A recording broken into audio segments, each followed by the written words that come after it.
Saat-saat yang penting selamanya susah bisa dihilangkan begitu saja dari ingatan, juga dari ingatan kanak-kanak.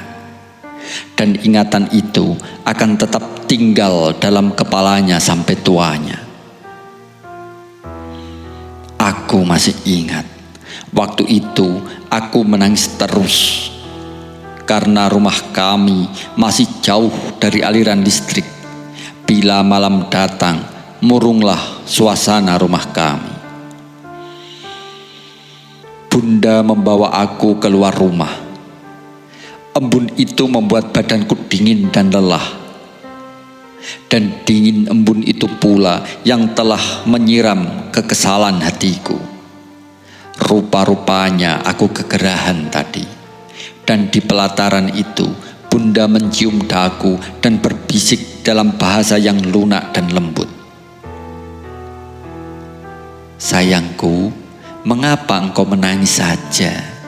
Tak tahukah engkau, ibumu sudah lelah oleh bekerja sepagi. Tidurlah sayang, besok akan terbit hari baru dengan langit baru, dengan matahari baru, dengan hawa baru. Dan engkau boleh bermain-main sekenyang hatimu, sayang. Suara itu sungguh lunak untuk perasaanku waktu itu.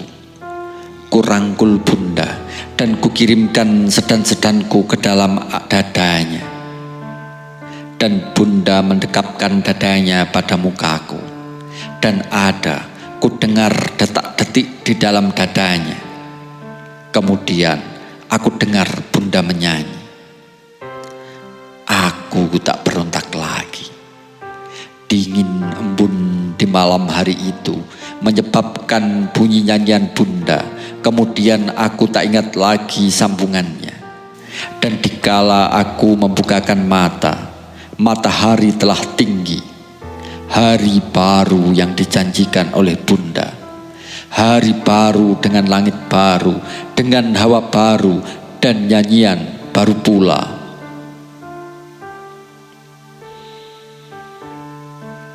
Tetapi semua itu sudah hilang kini. Hilang dari rabaan panca indera untuk abadi bersinggasana dalam kenang-kenangan.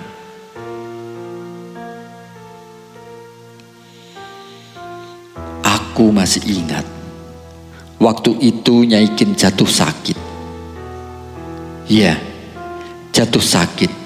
Dan dia pergi tanpa memberitahukan keberangkatannya padaku. Aku cari dia kemana-mana, tapi dia tak dapat kutemu. Dan aku menangis berpanjang-panjang. Ada 2 jam aku menangis. Bunda menghibur aku dengan pisang susu. Tapi aku tak kuasa mengerem tangisku. Ada terasa suatu kekosongan besar dalam hatiku. Dan Bunda bilang, Nyai Kin pulang sayang, Nyai Kin sakit. Kalau Nyai Kin sakit, engkau tak boleh dekat dengannya. Nanti engkau turut sakit juga. Tapi kata rayu itu tak kuasa mengisi kekosongan dalam hatiku. Aku menangis terus. Hanya kecapean jua yang menidurkan badanku. Waktu aku bangun lagi, kekosongan itu terasa terus dan aku menangis terus. Air mata meleleh seperti mata Nyai Kin yang tak ada bijinya lagi itu. Selalu mengeluarkan air dan disekanya dengan ujung selendang. Tapi kekosongan itu akhirnya berkurang dengan kian jauh waktu pergi. Perhatian baru masuk ke dalam jiwa. Hanya kadang-kadang saja Nyai Kin terkenang. Dan aku berkata pada Bunda, mengapa Nyai Kin belum datang juga, Bu? Dia masih sakit. Waktu itu aku belum lagi tahu. Rumah Nyai Kin tak jauh dari rumah kami. Hanya antara 7 hubungan atap. Namun, aku puas juga mendengar sahutan itu. Di kemudian hari, dari mulut bunda sendiri aku mendengar mengapa Nyai Kin meninggalkan rumah kami. Dia mencuri bumbu dapur, dan bunda tak mengizinkan terjadi hal seperti itu di rumahnya.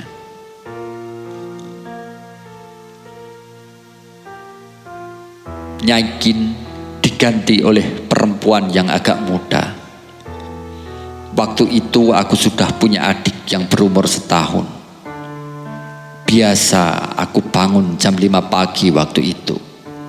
Sebabnya ialah bunda tidur dengan adik kecilku dan aku tidur dengan babu itu. Dan babu itu harus bangun jam 5 pagi untuk menggorengkan nasi buat anak-anak angkat orang tuaku yang akan berangkat ke sekolah.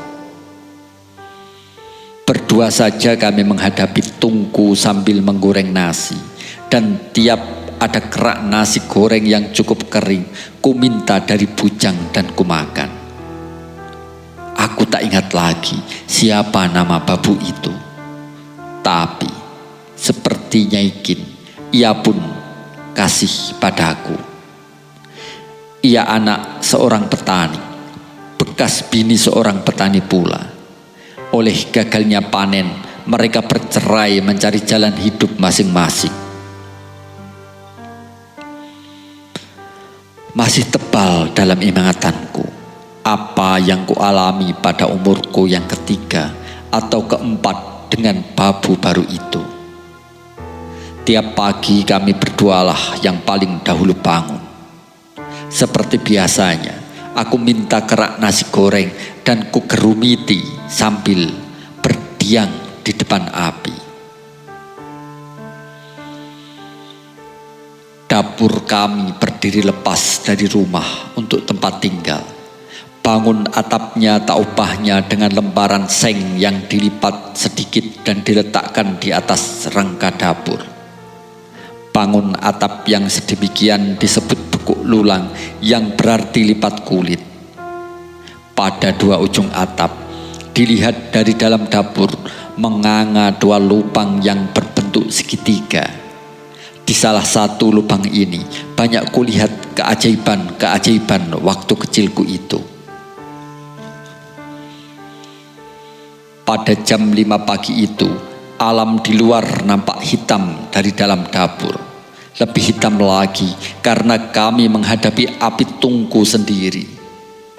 Di lubang atap yang berbentuk segitiga itu tampak olehku sebuah kepala besar menjenguk-jenguk. Lubang itu punya garis tinggi 2 meter.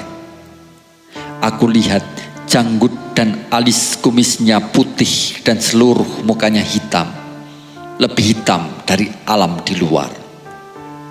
Aku pandangi muka besar itu dengan diam-diam sambil mengerumiti kerak nasi goreng. Pada suatu kali kutunjuk kepala itu, berkata pada babu, "Lihat, lihat, kepala yang besar itu menjenguk kita lagi." Seperti biasanya, babu itu mengangkat kepalanya memandang lubang atap itu, dan sebagian biasanya ia hanya tertawa dan bilang dengan suara dingin, "Aku tak lihat apa-apa. Apa yang kau lihat sekarang? Kepala yang besar sekali." Aku tidak lihat. Bagaimana rupanya? Hitam. Aku lihat hitam.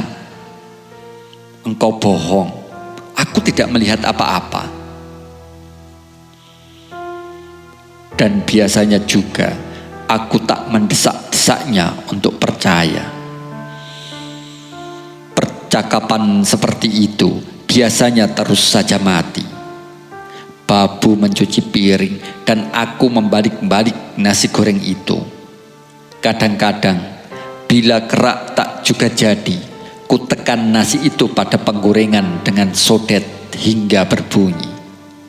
Indah benar suara itu dalam pendengaranku, dan bau nasi yang tertekan menjadi kerak itu membubung menyedapkan penciuman.